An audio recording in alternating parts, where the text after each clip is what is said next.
Chapter 5. The Rescue of the Tin Woodman. When Dorothy awoke, the sun was shining through the trees, and Toto had long been out chasing birds and squirrels. She sat up and looked around her. There was the Scarecrow, still standing patiently in his corner, waiting for her. "We must go and search for water," she said to him. "Why do you want water?" he asked. "To wash my face clean after the dust of the road, and to drink, so the dry bread will not stick in my throat." "It must be inconvenient to be made of flesh," said the Scarecrow thoughtfully, "for you must sleep and eat and drink. However, you have brains, and it is worth a lot of bother to be able to think properly." They left the cottage and walked through the trees until they found a little spring of clear water where Dorothy drank and bathed and ate her breakfast. She saw there was not much bread left in the basket, and the girl was thankful that the Scarecrow did not have to eat anything, for there was scarcely enough for herself and Toto for the day. When she had finished her meal and was about to go back to the road of yellow brick, she was startled to hear a deep groan nearby. "What was that?" she asked timidly. "I cannot imagine," replied the Scarecrow, "but we can go and see." Just then another groan reached their ears, and the sound seemed to come from behind them. They turned and walked through the forest a few steps, when Dorothy discovered something shining in a ray of sunshine that fell between the trees. She ran to the place and then stopped short with a cry of surprise. One of the big trees had been partly chopped through, and standing beside it, with an uplifted axe in his hands, was a man made entirely of tin. His head and arms and legs were jointed upon his body, but he stood perfectly motionless, as if he could not stir at all. Dorothy looked at him in amazement, and so did the Scarecrow, while Toto barked sharply and made a snap at the tin legs, which hurt his teeth. "Did you groan?" asked Dorothy. "Yes," answered the Tin Man, "I did. I've been groaning for more than a year, and no one has ever heard me before or come to help me." "What can I do for you?" she inquired softly, for she was moved by the sad voice in which the Tin Man spoke. "Get an oil can and oil my joints," he answered. "They are rusted so badly that I cannot move them at all. If I am well oiled, I shall soon be all right again. You will find an oil can on a shelf in my cottage." Dorothy at once ran back to the cottage and found the oil can, and then she returned and asked anxiously, "Where are your joints?" "Oil my neck first," replied the Tin Woodman. So she oiled it, and as it was quite badly rusted, the Scarecrow took hold of the tin head and moved it gently from side to side until it worked freely, and then the man could turn it himself. "Now oil the joints in my arms," he said, and Dorothy oiled them, and the Scarecrow bent them carefully until they were quite free from rust and as good as new. The Tin Woodman gave a sigh of satisfaction and lowered his axe, which he leaned against the tree. "This is a great comfort," he said. "I have been holding that axe in the air ever since I rusted, and I am glad to be able to pull it down at last. Now, if you will oil the joints of my legs, I shall be all right once more."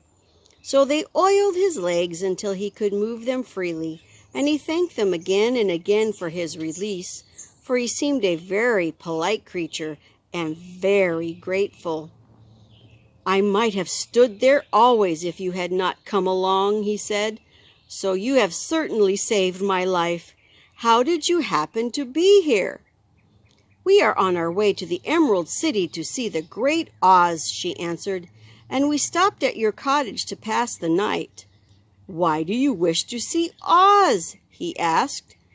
I want him to send me back to Kansas, and the Scarecrow wants him to put a few brains into his head," she replied. And there's the Tin Woodman with Dorothy and the Scarecrow.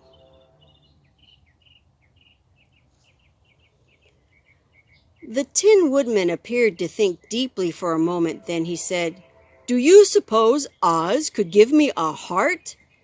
"Why, I guess so," Dorothy answered. "It would be as easy as to give the Scarecrow brains." "True," the Tin Woodman returned. "So if you will allow me to join your party, I will also go to the Emerald City and ask Oz to help me." "Come along," said the Scarecrow heartily, and Dorothy added that she would be pleased to have his company. So the Tin Woodman shouldered his axe, and they all passed through the forest until they came to the road that was paved with yellow brick. The Tin Woodman had asked Dorothy to put the oil can in her basket, "for," he said, "if I should get caught in the rain and rust again, I would need the oil can badly." It was a bit of good luck to have their new comrade join the party, for as soon as they had begun their journey again, they came to a place where the trees and branches grew so thick over the road that the travelers could not pass. But the Tin Woodman set to work with his axe and chopped so well that soon he cleared a passage for the entire party. Dorothy was thinking so earnestly as they walked along that she did not notice when the Scarecrow stumbled into a hole and rolled over to the side of the road. Indeed, he was obliged to call to her to help him up again.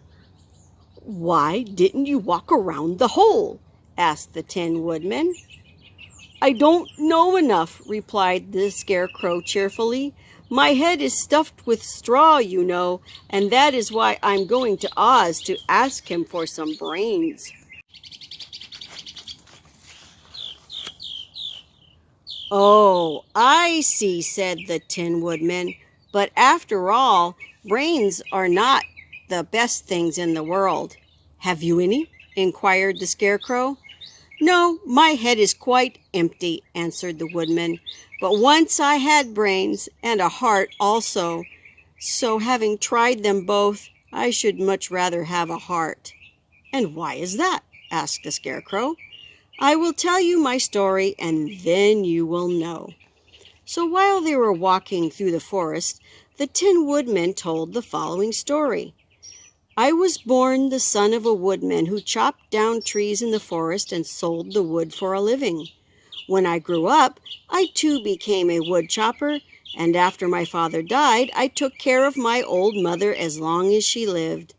Then I made up my mind that instead of living alone, I would marry, so that I might not become lonely. There was one of the Munchkin girls who was so beautiful that I soon grew to love her with all my heart. She, on her part, promised to marry me as soon as I could earn enough money to build a better house for her.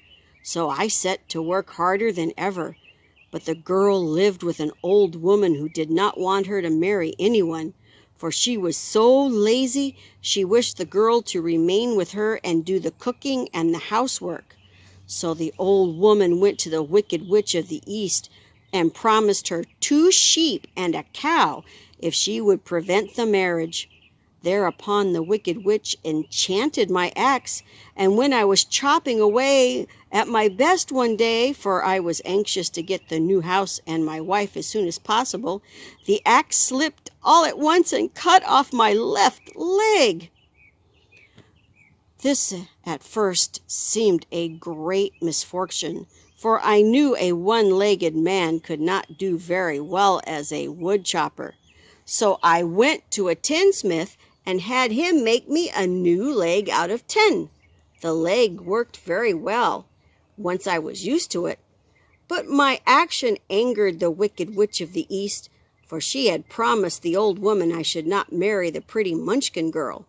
When I began chopping again, my axe slipped and cut off my right leg. Again I went to the tinsmith, and again he made me a leg out of tin. After this, the enchanted axe cut off my arms one after the other, but nothing daunted, I had them replaced with tin ones. The wicked witch then made the axe slip and cut off my head, and at first I thought that was the end of me. But the tinsmith happened to come along, and he made me a new head out of tin.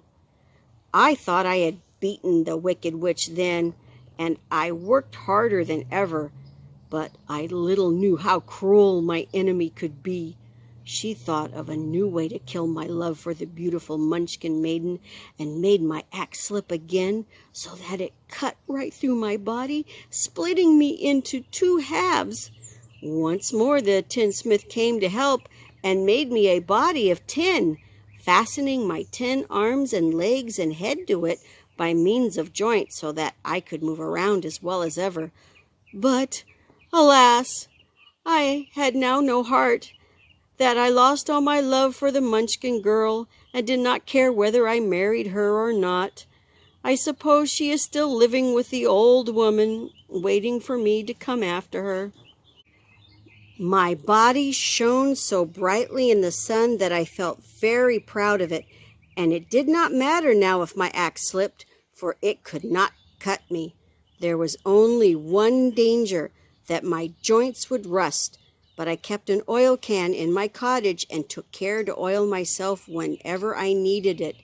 However, there came a day when I forgot to do this, and being caught in a rainstorm, before I thought of the danger, my joints had rusted, and I was left to stand in the woods until you came to help me. It was a terrible thing to undergo, but during the year I stood there, I had time to think that the greatest loss I had known was the loss of my heart. While I was in love, I was the happiest man on earth, but no one can love who has not a heart, and so I am resolved to ask Oz to give me one. If he does, I will go back to the Munchkin maiden and marry her. Both Dorothy and the Scarecrow had been greatly interested in the story of the Tin Woodman, and now they knew why he was so anxious to get a new heart.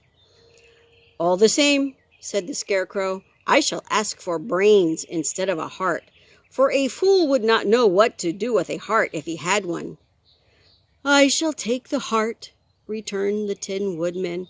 "Brains do not make one happy, and happiness is the best thing in the world." Dorothy did not say anything, for she was puzzled to know which of her two friends was right, and she decided if she could only get back to Kansas and Aunt Em, it did not matter so much whether the Woodman had no brains and the Scarecrow no heart, or each got what he wanted. What worried her the most was that the bread was nearly gone, and another meal for herself and Toto would empty the basket. To be sure, neither the Woodman nor the Scarecrow ever ate anything, but she was not made of tin or straw, and could not live unless she was fed. Next up, Chapter 6, The Cowardly Lion.